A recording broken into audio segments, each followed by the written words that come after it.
Hello दोस्तों, मैं हूं रामलाल केवट और आप लोग देख रहे हैं। दोस्तों, आज की इस वीडियो में मैं 3 महत्वपूर्ण प्रश्न लेकर आया हूं। ये तीनों प्रश्न अलग अलग तरह के हैं और इन तीनों प्रश्नों को ही हम आज की इस वीडियो में हल करना सीखेंगे। तो चलिए बिना देरी किए हुए सीधा प्रश्न पढ़ते हैं। ठीक है, 22/7 को दशमलव के हजारवें स्थान पर सन्निकटित करने पर प्राप्त होगा। क्या लिखा है? 22/7 को दशमलव के हजारवें स्थान पर।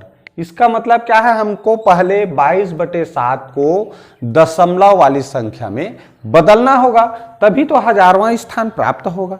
ठीक है, तो चलिए देखते हैं। पहले क्या करेंगे, यह 22/7 है।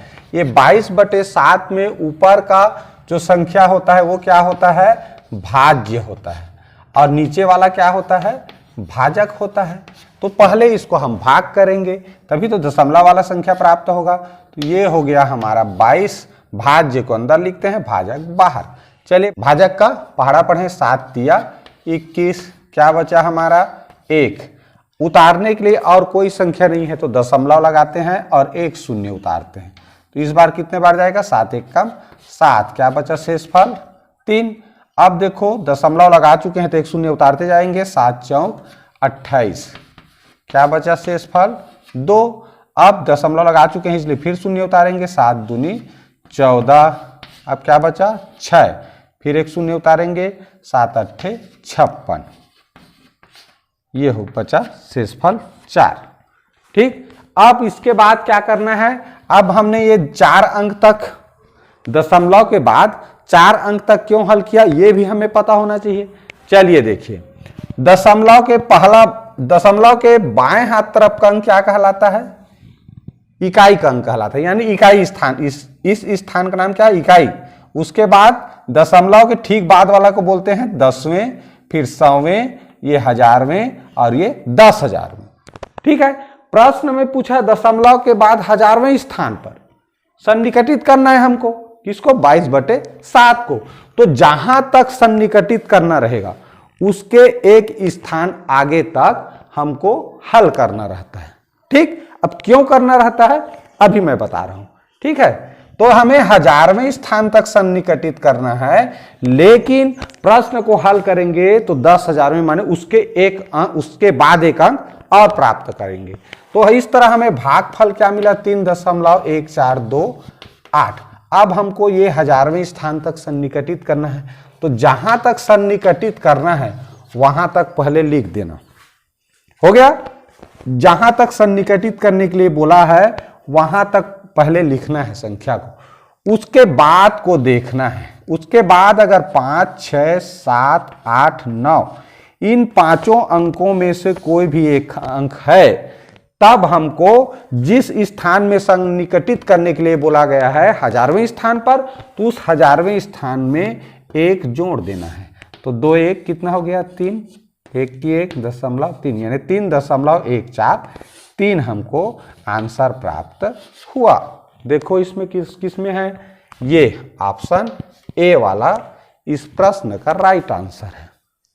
ठीक, अब देखिए यहीं पर अगर मान लो ये 8 की जगह में 1 2 3 4 होता, तब हमको इधर इतना ही लिखना था, इसमें कुछ भी जोड़ने की जरूरत नहीं था। क्योंकि जहां तक सन्निकटित करने के लिए बोला गया है हजारवें स्थान तक, उसके बाद 5 या 5 से बड़ा अंक हो, तब की स्थिति में हमें जिस स्थान पर सन्निकटित करने के लिए कहा गया है प्रश्न में, उसी के स्थान में 1 जोड़ना है। फिर जो उत्तर आएगा वो क्या हो जाएगा? उसका आंसर हो जाता है। ठीक, मान लीजिए इसी प्रश्न में ये 10वें है, ये 100वें है। 100वें स्थान तक सन्निकटित करने के लिए कहता, तो हम केवल ये 100वें 10वें 100वें हजारवें यहीं तक उत्तर लिखते, यानी कि ये 3.142 हजारवें तक लिखते। अब इस 100वें में सन्निकटित करना है तो 3.14 लिखते। अब देखते कि 100वें के बाद हजारवां जो है वो 5 से छोटा है। इसका मतलब इधर अंक बढ़ाने की जरूरत, यानी इधर एक जोड़ने की जरूरत नहीं है। यही हो जाता उसका राइट आंसर। कब? जब सवें स्थान तक सन्निकटित करने के लिए कहा जाता तब। आशा है समझ में आ गया होगा। चलिए अब इसके बाद चलते हैं इस अगले प्रश्न की ओर। चलिए पढ़ते हैं बच्चों अब दूसरा प्रश्न। प्रश्न क्या लिखा है देखो, 3 इंच 1 फीट का कितना प्रतिशत है? 3 इंच 1 फीट का कितना प्रतिशत है? तो ये प्रश्न बनाने से पहले हमें क्या जानकारी होना जरूरी है? पहला चीज कि 1 फीट में कुल कितने इंच होते हैं, ये जानकारी होना जरूरी है। तो देखिए यहां लिखा हूं 12 इंच का 1 फीट होता है। जब तक ये जानकारी आपके दिमाग में नहीं रहेगा, आप उसको प्रतिशत में नहीं बदल सकते। दूसरा चीज क्या होना चाहिए कि प्रतिशत में बदलने के लिए, प्रतिशत में बदलने के लिए क्या करते हैं? बदलने के लिए हमें 100% से गुणा करना पड़ता है। क्या करना पड़ता है? गुणा करना पड़ता है। दूसरा चीज, जिसको भी प्रतिशत में जानना है, जिसका भी प्रतिशत जानना है, उसको हमेशा ऊपर लिखो। जैसे यहां 3 इंच, तो 3 इंच को लिखेंगे ऊपर, 3 इंच को लिखेंगे ऊपर। और किसका है कह रहा है? 1 फीट का कितना प्रतिशत है, यानी कि ये 3 इंच 1 फीट का एक टुकड़ा है, अंश है। तो अभी भी जान रहे हैं जो पूरा हिस्सा है वो भिन्न में नीचे लिखा जाता है, तो 1 फीट लिख दिए। अब कितना प्रतिशत में बदलना है तो क्या करते हैं? 100% से गुणा करते हैं। ठीक, जैसे मान लो आपको किसी परीक्षा में 50 नंबर मिला और वो परीक्षा 80 नंबर का था। 80 नंबर पूर्णांक था, यानी कुल टोटल 80 नंबर का 80 नंबर का वो पेपर था, और उस 80 नंबर के पेपर में 50 अंक मिला। तो इसको प्रतिशत में बदलना है अगर, तो क्या करेंगे? जितना प्राप्तांक हुआ, हमें कितना नंबर मिला उसको ऊपर लिखते हैं, कितने नंबर का पेपर था उसको नीचे, और उसको फिर 100% से गुणा कर देते हैं। तब हमको पता चल जाता है कि हमें कितना प्रतिशत अंक मिला। ठीक इसी तरह ये भी है। ये 3 इंच कितना प्रतिशत है पूछ रहा है, किसका? 1 फीट का। तो जिसके बारे में पूछा जा रहा है उसको लिखेंगे ऊपर, और वो किसका हिस्सा है? 1 फीट का, उसको लिखेंगे नीचे और 100% से गुणा करेंगे। देखिए यहां ये इंच में लिखा है, ये फीट में लिखा है। क्या करेंगे? इकाई समान करेंगे, तो इसको भी इंच बनाएंगे। तो क्या होगा? 3 इंच, और 1 फीट में कितना इंच होता है? देखो 12 इंच, तो यहां लिखेंगे 12 इंच। ठीक, अब 100% से गुणा करेंगे, तो देखो 3 एक कम 3 चौक 12 हो गया। अब 4 एक कम 4, 4 दूनी 8, 10 में कितना बचेगा शेषफल जी? 2। ये बन गया 20, 4 पंचे 20। कितना मिला उत्तर हमें? 25%। इस तरह 3 इंच 1 फीट का कितना प्रतिशत है? 25%। बिल्कुल सरल। जब भी इंच हो, सेंटीमीटर, ऐसा कुछ लिखा रहे तो वो उन दोनों में संबंध आना जरूरी है। जैसे मैंने यहाँ इंच और फीट में क्या संबंध है, जैसे सेंटीमीटर मीटर में क्या संबंध है? 100 सेंटीमीटर का 1 मीटर होता है। मीटर किलोमीटर में क्या संबंध है? 1000 मीटर का 1 किलोमीटर होता है। ऐसे ही इन दोनों में संबंध ज्ञात होना जरूरी है, तभी हम बता सकते हैं कि वो उसका कितना प्रतिशत है। ठीक, आशा है ये प्रश्न भी आप लोगों को समझ में आ गया होगा। अब चलते हैं आज के इस वीडियो का अंतिम प्रश्न की ओर। चलिए पढ़ते हैं आज के इस वीडियो का अंतिम प्रश्न। देखिए लिखा है 2 संख्याओं का योग 63 है। थोड़ा कठिन प्रश्न है, समझेंगे तो जानेंगे। 2 संख्याओं का योग 63 है तथा उन संख्याओं का महत्तम समापवर्तक 7 है, तो ऐसे संख्याओं के कितने जोड़े संभव हैं? प्रश्न पढ़ने से एक बार में उतना समझ में नहीं आता। ठीक है, तो ऐसे प्रश्न को शॉर्ट ट्रिक से कैसे बनाते हैं और उन संख्याओं का जोड़ा कैसे प्राप्त करते हैं, ये मैं चलिए आप लोगों को बताता हूं। देखिए क्या लिखा है? 2 संख्याओं का योग 63 है। तो देखिए कैसे होगा, और उसका महत्तम समापवर्तक कितना लिखा है? 7। इसका मतलब क्या है? इस 63 का जो भाजक है वो 7 है, यानी कि 7 के पहाड़ा में 63 आता है। ठीक, महत्तम समापवर्तक माने क्या है? सबसे बड़ा अपवर्तक, इससे बड़ा अपवर्तक नहीं है जो इस 63 को भाग करे। तो 7 से भाग जाता है वो, तो क्या देखिए क्या करेंगे हम, सबसे पहले जो संख्या लिखा है उसको लिखना है और महत्तम समापवर्तक से भाग करना है। तो कितना हुआ, 7 निया 63। इसका मतलब 7 निया 63 का मतलब क्या हुआ कि 7 का 9 से गुणा करेंगे तो 63 प्राप्त होता है।